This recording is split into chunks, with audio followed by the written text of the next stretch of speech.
Hello everyone, welcome to our YouTube channel and this is Naveen Rana. दोस्तों, Hindi series का lecture number 16 आज मैं यहाँ पर डिस्कस कर रहा हूँ। और अगर आपने बाकी के 15 लेक्चर नहीं देखे हैं तो हमारे यूट्यूब के प्लेलिस्ट में जाइए, पहले इन 15 लेक्चर को अच्छे से देखेगा, उसी के बाद इस लेक्चर नंबर 16 को कंटिन्यू करिए। हमारा जो टॉपिक चल रहा है वो चल रहा है अलंकार, और आज की इस लेक्चर नंबर 16 में हम जानेंगे यमक अलंकार को।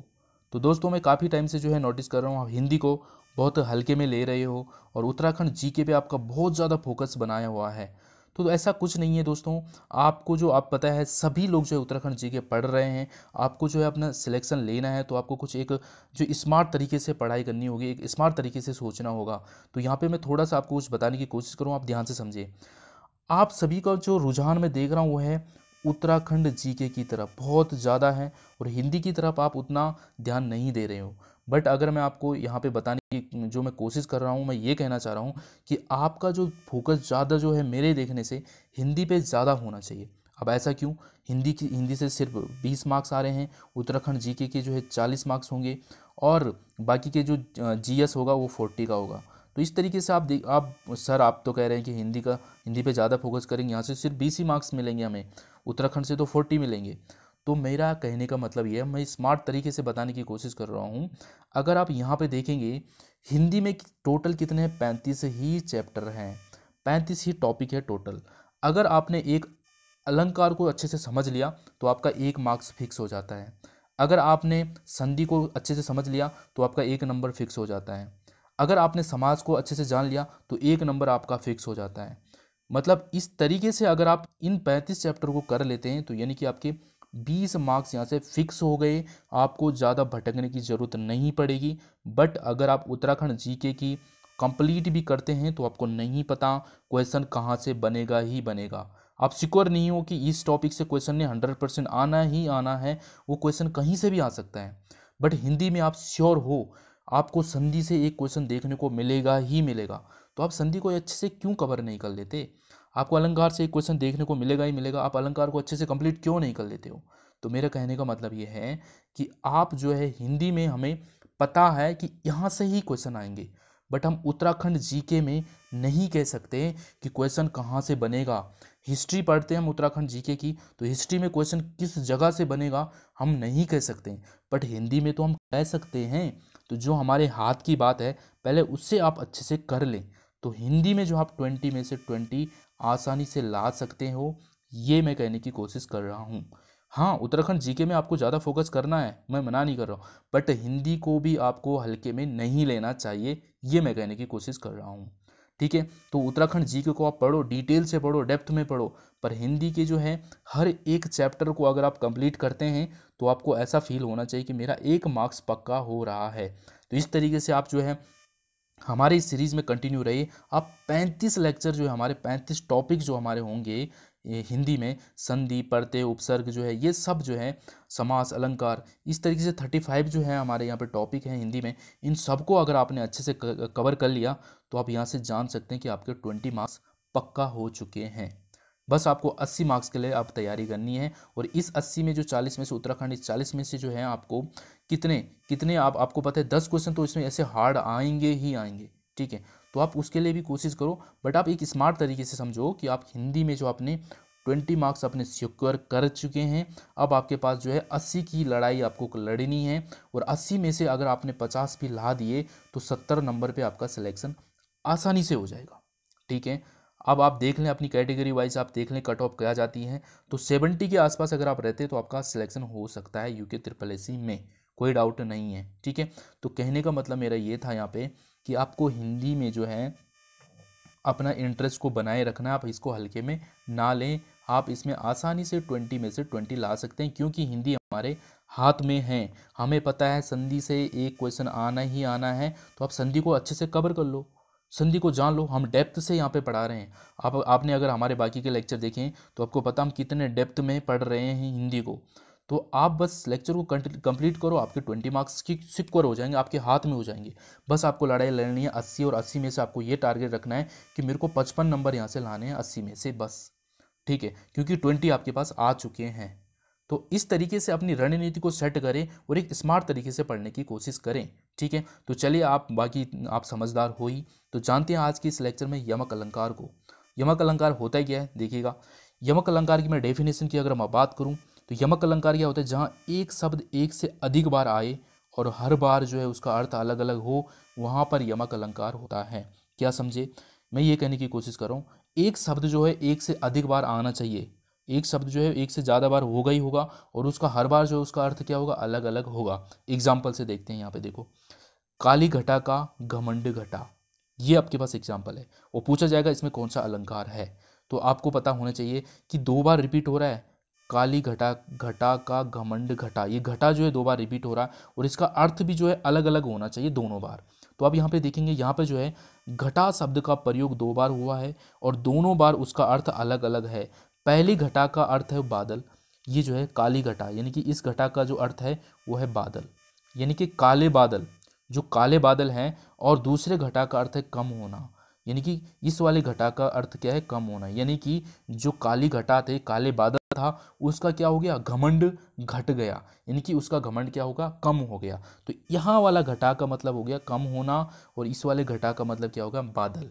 तो समझ रहे हो, इस तरीके से जो है एक शब्द 2 बार एक से अधिक बार आया है, ये घटा, और एक से 2 बार आया है और दोनों बार उसका अर्थ क्या अलग अलग है, तो ये हमारा हो जाएगा क्या, यमक अलंकार।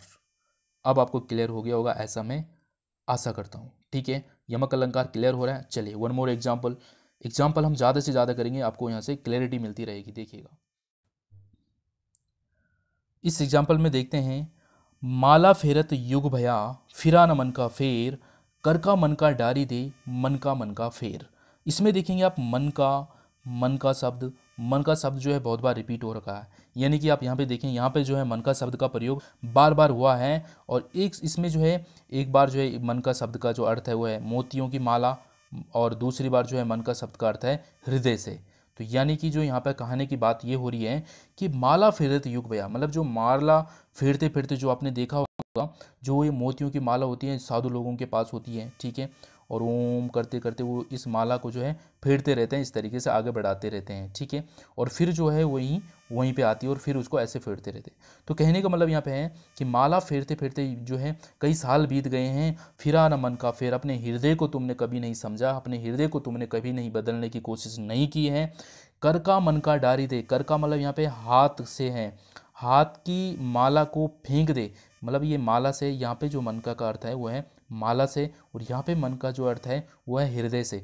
तो कर का मन का डारी दे, यानी कि कर का मतलब है यहाँ पे हाथ की माला को फेंक दे और मन का फेर, और अपने जो है अंदर के मन को जो है उसको समझने की कोशिश कर, उसको पहले एक बार फेरने की कोशिश कर अपने में, ठीक है। तो इस तरीके से यहाँ पे कहने की बात हो रही है कि माला फेरते फेरते जो है सालों बीत गए हैं, पर तुमने अपने मन को कभी फेरने की कोशिश नहीं की, अपने मन को समझने, अपने हृदय को समझने की कोशिश नहीं की है।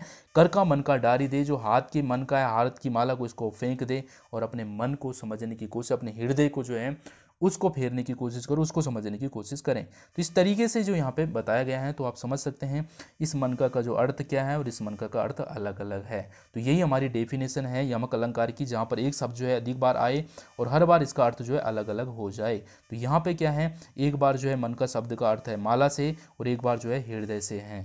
तो डन हो गया। चलिए एक और एग्जाम्पल देखते हैं, कनक कनक ते सौगुनी मादकता अधिकाई, या खाए बोराए जग वा पाए बोराए। यानी कि यहाँ पे जो बात हो रही है, कनक कनक शब्द जो है 2 बार रिपीट हो रहा, इस पंक्तियों में कनक शब्द का प्रयोग 2 बार हुआ है और प्रथम कनक का अर्थ है सोना और दूसरा कनक का अर्थ है धतूरा। यानी कि कहने की बात यहाँ पे कुछ इस तरीके से हो रही है कि जो होता है, अगर हम किसी इस तरीके से, जैसे सोना का अर्थ यहाँ पे क्या है, धन से है, और यहाँ पे धतूरा जो है एक नशीला पदार्थ की बात हो रही है। कैसा है, एक नशीला पदार्थ होता है धतूरा। तो कहने का मतलब यहाँ पे है धन का, जब किसी के पास ज़्यादा धन आता है ना, उसको घमंड, अहंकार, पैसों का नशा हो जाता है, तो ये भी एक नशा ही है और ये जो है धतूरा, ये भी एक नशा है। तो इस तरीके से कहा गया है, जब किसी के पास जो है बहुत ज़्यादा पैसे आ जाते हैं तो वो भी एक बोरा जाता है और जिसको जो नशा होता है वो भी एक बोरा जाता है। कहने का मतलब कुछ इस तरीके से है, ठीक है। तो इस तरीके से यहाँ पर कहा गया, कनक कनक ते सौगुनी मादकता अधिकाय, या खाए बोराए जग वा पाए बोराए, ठीक है। तो ये जो है जिसके पास अधिक धन आता है, वो अधिक अहंकार में आ जाता है, वो भी जो है उसको भी एक नशा होता है उस चीज़ का, ठीक है, वो भी बोरा जाता है। और जो है नशीला पदार्थ धतूरा का यूज करता है, वो भी जिसको भी एक नशा हो जाता है, वो भी बोरा जाता है खा के। ठीक है, समझ रहे हो। तो इस तरीके से एक एग्जाम्पल ये भी था। एक और एग्जाम्पल देखते हैं, देखिएगा। एक और इंटरेस्टिंग एग्जाम्पल आपके सामने है। सजना है मुझे सजना के लिए, देख रहे हैं आप यहाँ पे, सजना है मुझे सजना के लिए। यहाँ पे सजना जो है 2 बार प्रयोग हुआ है। तो यहाँ पे सजना शब्द जो 2 बार प्रयोग हुआ है, पहली बार सजना शब्द का जो अर्थ है, मतलब है, वो है संवरना या श्रृंगार करना। यानी कि जिस तरीके से लड़कियां लिपस्टिक, काजल, पाउडर, लाइनर, बहुत सारी ये मेकअप के सामान है, ये सब करके सजती हैं, वही यहाँ पे इसका मतलब है पहले वाले का। इस सजने का मतलब वही है, ठीक है, इसके लिए हुआ है। और जबकि जो दूसरा वाला शब्द है, इस वाले सजना का जो अर्थ है, इसका मतलब है पति। इसका अर्थ है जो पति, यानी कि सजना है मुझे किसके लिए, सजना के लिए। सजना यानी कि पति के लिए। कुछ प्रेमी जो है प्रेमियों के लिए भी सजती है, यानी कि बॉयफ्रेंड के लिए भी सजती है। जब मिलने की बात आती है तो भाई सज धज के, ठीक है, ये सारा मेकअप टूल जो है उनका किट होता है, उसको अच्छे से जो है पोत के रेडी होके फिर जाती है, ठीक है। तो इस तरीके से जैसे कि आप जो लड़के लोग हैं, जैसे आप यूके ट्रिपल एस से एग्ज़ाम निकाल लेंगे तो आपकी गवर्नमेंट जॉब मिल जाएगी, फिर आपको जो है रिश्ते की लाइन लग जाएगी, फिर आपका रिश्ता हो जाएगा, जो आपकी पत्नी बनेगी, फिर आप ड्यूटी से आएंगे तो आपकी पत्नी कुछ घर पे इस तरीके से जो है मुस्कुरा के साथ जो है गुनगुना रही होगी, और आपका घर आने का टाइम हो रहा होगा, तो कुछ इस तरीके से सजना है मुझे सजना के लिए, ठीक है। तो इस तरीके से जो ये बात बनेगी, बस आपको ये एग्ज़ाम निकालना है भाई, ठीक है। तो ये आपको आप पे फिट बैठने वाला है। तो आपको यहाँ पे क्या क्लैरिटी मिली है कि सजना शब्द का 2 बार प्रयोग हुआ है और दोनों का मीनिंग अलग अलग है। एक सजना का श्रृंगार करना, संवरना है, और दूसरे सजना का मतलब है पति हो गया या प्रेमी हो गया, ठीक है। इस तरीके से क्लियर हो गया आपको यहाँ पे। चलिए वन मोर एग्जाम्पल। हरि बोला हरि ने सुना, हरि गयो हरि के पास, हरि देखा हरि में गया, हरि रह गयो उदास। बहुत ही इंटरेस्टिंग एग्जाम्पल है ये, आप इसको समझेंगे बहुत ही मज़ेदार है, ठीक है। हिंदी को आप बस ऐसी मज़े में ही पढ़ेंगे तो आपको ऐसा बिल्कुल भी जो है एक बार आपको लिखने के नोट्स बनाने की ज़रूरत भी नहीं पड़ेगी। बस आप जो है 2-3 बार वीडियो को जो है देखिएगा, आपको वैसे ही याद हो जाएंगे। चलिए इस एग्जाम्पल को देखिए, बहुत ही मज़ेदार है। हरि बोला हरि ने सुना, हरि गयो हरि के पास, हरि देखा हरि में गया, हरि रह गयो उदास। तो यहाँ पे जो है हरि शब्द जो है बार बार रिपीट हो रहा है, और हर बार इसका अर्थ अलग अलग आपको देखने को मिलने वाला है। तो अब आप मेरे साथ चलते रहें, देखिएगा। पहले वाला जो हरि है, इसका अर्थ है मेंढक। क्या है इसका अर्थ, मेंढक है। अब देखो क्या हो रहा है, हरि ने बोला, अब मेंढक ने आवाज़ करी होगी, कैसे करता मेंढक, टर टर इसने आवाज़ करी, ठीक है। हरि ने बोला और हरि ने सुना, और इस वाले हरि ने सुना, इस हरि का नाम है, इस हरि का मतलब है, मतलब सांप से। इस वाला हरि का जो मतलब जो है बताया गया यहाँ पे, इस हरि का मतलब है सांप। अब यहाँ पे देखो क्या है कहानी। हरि ने बोला मतलब मेंढक ने बोला, आवाज़ करी उसने, और हरि ने सुना, किसने सुना, सांप ने सुन लिया।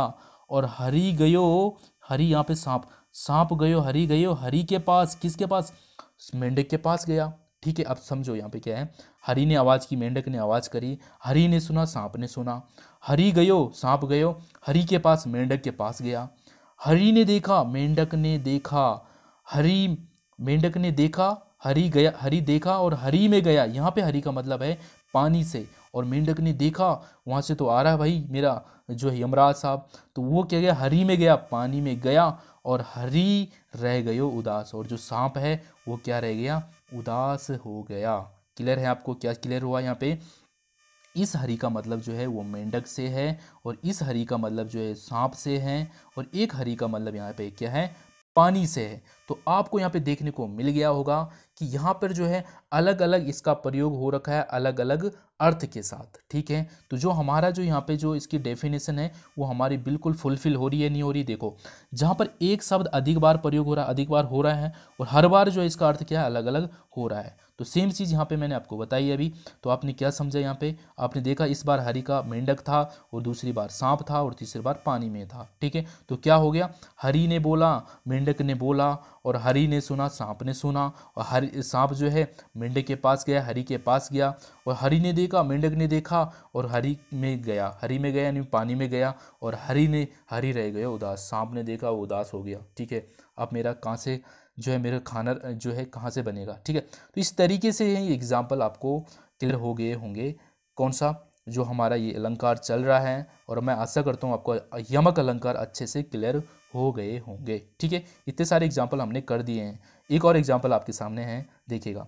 3 बेर खाती है वे 3 बेर खाती है। अब यहाँ पे देखेंगे प्रथम बेर, यहाँ पे बेर शब्द जो है बार बार रिपीट हो रहा है 2 बार। ठीक है, तो प्रथम बेर का अर्थ यहाँ पे क्या, 3 समय, यानी कि 3 बेर खाती है। इस बेर का मतलब है टाइम की बात हो रही है, 3 बार, यानी कि मॉर्निंग में, आफ्टरनून में, इवनिंग में। ठीक है, ठीक है, सुबह, दिन में और शाम में 3 बार खाती है, मतलब 3 टाइम की बात हो रही है।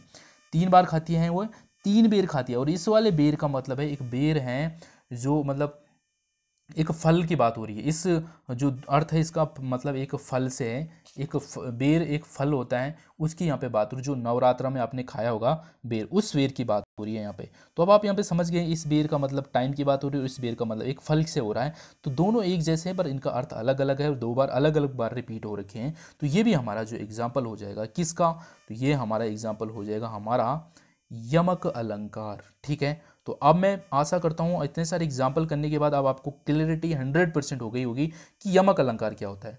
अब हम मूव करते हैं नेक्स्ट जो अलंकार आता है वो होता है श्लेष अलंकार। इसको आपको समझना बहुत ज़्यादा जरूरी होता है, क्योंकि यमक और श्लेष में बहुत ज़्यादा डिफिकल्टी आ जाती है समझने में, क्योंकि ये सेम सेम आपको लगते हैं कभी कभी। तो चलिए देखते हैं, इसको ध्यान से आप समझेंगे। श्लेष अलंकार क्या होते हैं, जहाँ किसी शब्द की आवृत्ति एक बार या अधिक, एक से ज़्यादा बार हो, परंतु भिन्न भिन्न प्रसंगों में उस शब्द का अलग अलग अर्थ हो, श्लेष अलंकार होता है। नहीं समझ आया, चलो समझने की कोशिश करते हैं। श्लेष का मतलब होता है भाई चिपकना, मतलब चिपका हुआ, मतलब एक ही शब्द से जो है अलग अलग इसके मीनिंग निकल आ रहे होंगे, ये कहने की बात हो रही है। मतलब शब्द भी एक से ज़्यादा बार भी रिपीट हो सकते हैं, ठीक है, एक से ज़्यादा बार भी रिपीट हो सकते हैं, पर एक ही शब्द से जो है ना बहुत सारे मीनिंग चिपके हुए होंगे, श्लेष में हो रहा है। बट यमक में जो अभी हमने जाना, इसमें ऐसा नहीं हो रहा था। इसमें क्या हो रहा था, एक जो शब्द है वो अधिक बार प्रयोग हो रहा था, पर हर बार उसके जो अलग अलग अर्थ आपको देखने को मिल रहे थे, हर बार अलग अलग अर्थ इसके देखने को मिल रहे थे। पर श्लेष में क्या होगा, एक ही शब्द के जो है एक से ज़्यादा भी हो सकते हैं, पर इनके अर्थ जो है हर बार अलग अलग होंगे, मतलब चिपके होंगे, इसी के जो है बहुत सारे अर्थ होंगे। एग्जाम्पल से देखते हैं, देखिए, रहीमन पानी राखिए बिन पानी सब सून, पानी गए न उबरे मोती मानुष चून। अब यहाँ पे आप देखेंगे कि यहाँ पे जो आपको मोती मानुष चून ये 3 शब्द आपको दिख रहे हैं, और यहाँ पे जो पानी से रिलेट हो रहा है, यानी कि जो मोती की, अगर हम मोती की बात करें तो मोती के लिए पानी शब्द का अर्थ यहाँ पे उसकी चमक से है। ठीक है, मोती की अगर बात हो रही है यहाँ पे, पानी का जो अर्थ है मोती से है, उसकी चमक से हो रही है। और मनुष्य के लिए पानी शब्द का जो अर्थ है, ये जो पानी यहाँ पे रिपीट हो रहा है, यहाँ पे जो इसका अर्थ जो है वो उसकी इज्जत मान सम्मान से हो रही है। और चून की बात हो रही है यहाँ पे, जो तीसरा है यहाँ पे चून, इसका मतलब एक आटा, जैसे आटा के लिए पानी का अर्थ यहाँ पे क्या है, जिस तरीके से पानी जो है आटा, मतलब आटे के लिए जो पानी की ज़रूरत है तभी आप उसको जो है गूंथ सकते हैं। तो इस तरीके से यहाँ पे क्या कहा गया है कि रहीमन पानी राखिए बिन पानी सब सून, पानी गए न उबरे मोती मानुष चून। ठीक है, तो इसी तरीके से जो यहाँ पानी शब्द से जो है 3 अर्थ देखने को मिल रहे हैं। इस बार यहाँ पानी का अर्थ जो है, पानी शब्द का अर्थ यहाँ के उस पर चमक से है। अगर हम मोती से बात करें तो इस पानी का अर्थ क्या है, एक जैसे मोती की जो है चमक से है, अगर उसकी चमक नहीं है तो मोती की कोई वैल्यू नहीं है ना, मोती की चमक से उसकी पता चलती है। इसी तरीके से यहाँ पे पानी से जो है मानुष में जो है पानी का यहाँ पे अर्थ बताया गया है।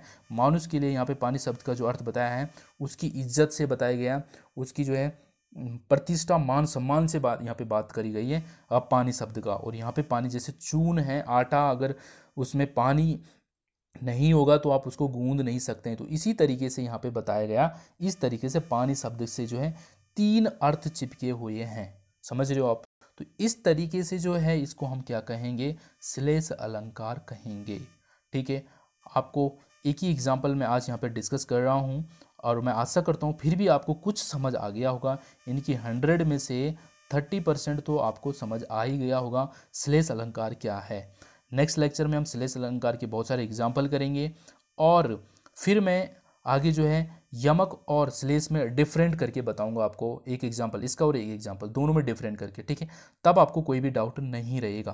तो आज के लिए आपने क्या समझा, ये सारे एग्जाम्पल आपको अच्छे से समझने हैं, और आप जो है प्रीवियस ईयर के पेपर को देख सकते हैं, उसमें किस तरीके से अलंकार का क्वेश्चन आया है, और आप प्रैक्टिस के लिए कहीं से भी देख सकते हैं। तो आप जो है इनकी प्रैक्टिस कर लें। ठीक है, इस लेक्चर में इतना ही है। लेक्चर अच्छा लगा है तो कमेंट करके ज़रूर बताएं, कुछ भी क्वेरी है आप कमेंट करके मुझे बताएं। आपको उसका आंसर जरूर मिल जाएगा। थैंक्स फॉर वॉचिंग, वीडियो अच्छा लगा शेयर करें अपने दोस्तों के साथ। Thanks for watching and thank you.